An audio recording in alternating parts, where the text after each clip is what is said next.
Here's your coon, boys. Laid out on the limb. Hey guys, Nick here with Nightlife Kennel. Today I'm down here in South Carolina. My buddy Chris Rochester, his plot dog Maximus. We're going to be talking about basically how he trains Maximus pretty much solo to make him what he is today. Chris, I appreciate you having us down here, man. Yes, sir. We appreciate you coming down. If you will, give everybody a little bit of background about how you got into coon hunting.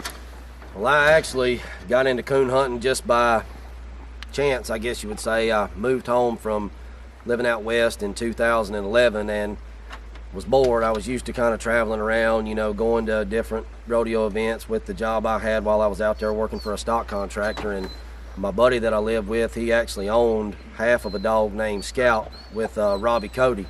And I found out that Robbie had a litter of puppies born in July, and I had came home in July, so whenever they were old enough to, you know, be weaned, I went to Robbie's and picked out some pups. And actually, truth be told, Maximus wasn't my first pick.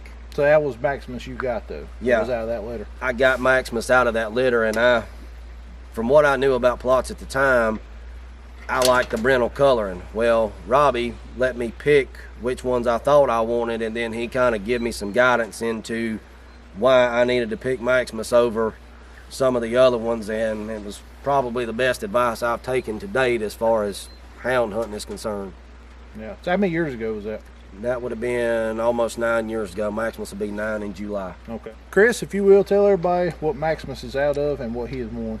He is out of a stud dog named Cody and Smith's Carolina Scout. Scout's a dual grand with the HTX title, and he was bred to a female named Cody's Good News Sweet Sue, which she is one of the top historical producing females in UKC. Back in their pedigree, they go back to some of the Sarge and Tack breeding, and you know, that's, you know, some big name dogs, kind of, so to speak, as you know, breeding bloodlines for coon dogs. He is actually won Dog of the Year in the National Plothound Association twice. In 2014 was the first time. He won it again in 2016. In 2014, he was the high-scoring plot male at the Grand American.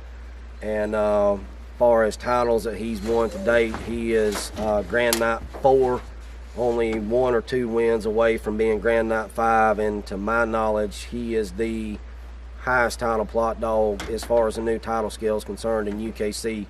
If there is another dog titled higher than him, I don't know about it at this point. And yeah, so he'll be a dual Grand Night champion, Grand Show champion with the HTX title as well, like his dad was. Wow. So yeah, he's done quite a bit in his 9 years. Yes, sir. I always tell people, I didn't train him, he trained me, because he just kind of had it naturally, and I just walked behind him in the woods and let him do his thing. And pretty much everything I've learned about coon hunting came from talking to older gentlemen and just hunting him.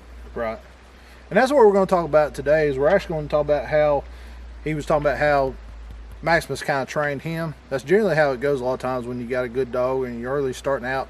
We're going to be talking about training pups and how he did Maximus, and kind of how that's a really good model to go by for training your dog. But that's really true. A lot of times if you're out there hunting, you'll learn more just hunting your dog than you'll actually teach your dog. So I appreciate you having us by, and we'll just go ahead and get talking about it right now. Yes, sir. All right, so like we was talking about before, this video is basically going to be about how, if you don't have any older dogs to hunt with, or you just got a puppy, how you go about bonding with that dog, making a connection with that puppy, and then taking them out in the woods and training them. So the best model I've seen in a long time, besides a couple other buddies, is Chris here and Maximus. So you got Maximus at 8 weeks old, correct? Yes, sir.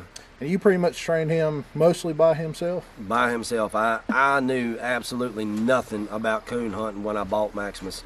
So basically, you're telling these people, if a young kid watching this and he's never actually went hunting a whole lot before, don't have nobody to go with, it is possible to make a really good dog just going out by yourself with that dog. It's very possible. I mean, it's like anything else. If you put the time and effort into it and do your part, you know, having a dog that comes from, you know, maybe some proven bloodlines, I think plays a big part in it. But doing your part plays a major part in it as well. Right, got to put your time in. Yes, sir. So once you got Maximus at 8 weeks, how did you get a connection with him and bond with him? I actually was working some jobs at the time to where I was able to take him to work with me. And, you know, I kind of just had a theory in my mind of make a buddy out of him first and then ask him to do a job. Because when I was working in Texas, I would take Catahoula cross dogs and train them to work cows. I would teach them to handle first, then teach them a job, so that a way I could keep them from getting hurt or in a jam. And I just basically used the same theory. And when he was about 9 to 12 weeks old, I think closer to 12 weeks old, he actually got the rickets. Oh. And I had to send him to the vet with a friend of mine. He stayed at the vet's office for like 2 weeks, and when I got him home, he had such a, you know, vast majority of antibiotics and stuff he was having to take. I actually brought him in the house, started letting him live in the house with me because he was, you know, having to get stuff at random hours of the day and night. So I think spending that extra time with him had a lot to do with it. I know everybody doesn't have the ability to do that or can't do that, but you can spend enough time with a dog to where you make them a good companion just by fooling with them in the evenings when you're home, and get the same result, I believe. So not even if you can't bring the dog inside and make it a house dog, which he is. I mean, he lives inside with you. He sleeps at the foot of my bed every night. Yeah. Even if you can't do that, if you go to the grocery store and haul the puppy in the truck with you, or if you're just out cutting the grass or whatever, anytime you can spend where that puppy's in your presence, interacting with you, even if you're not doing a whole lot with it, if they're just with you and around you, you'll create a bond with that dog that later on when you take it out in the woods, for one, the dog handles better. Right. Which if you ever hunt a dog that don't handle, I mean, that's really hard to deal with. If you got a dog that handles, that's all you ever want from that point on. Very true. I think in a lot of ways he ruined me, because I could literally be standing on this side of the river and him be treed on the other side of the river. Yep. And see the coon, you know, I don't shoot many coons out to him anymore just because he's old and doesn't need it. I can call him off that tree and he'll swim the river back to me, and I never have to get wet. Yeah. You ever have a dog that you can handle like that, you'll never want nothing else. And the only way you can do it is make a bond with that dog. Not every dog's going to turn out to be that way, but the ones that turn out that way, you have a kinship with that dog generally most of the time. It's been a real honor, and I do appreciate you sitting down, spending time with us. And I hope you guys are getting something from this video. If you will, make sure you hit like on this. Tell some friends about us at Nightlife Kennels. Share us all over Facebook. That way other people can learn some of the valuable lessons that we've talked about in here. And Chris, I appreciate you, man. Yes, sir. Thank you, Nick. In the meantime, true one for me.